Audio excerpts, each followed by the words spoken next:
Müasir müstəqil Azərbaycan dövlətinin memarı və qurucusu, dünya şöhrətli siyasi xadim, xalqımızın ümummilli lideri Heydər Əliyevin vəfatından 22 il ötür.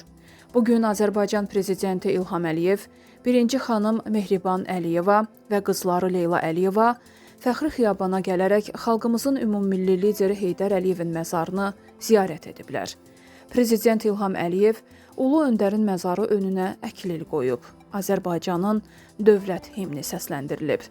Dövlət başçısı İlham Əliyev, birinci xanım Mehriban Əliyeva və qızları Leyla Əliyeva Ulu Öndərin ömürgün yoldaşı, görkəmli oftalmoloq alim, akademik Zərifə xanım Əliyevanın da xatirəsini ehtiramla andılar. Məzarı üzərinə gül dəstələri qoyublar.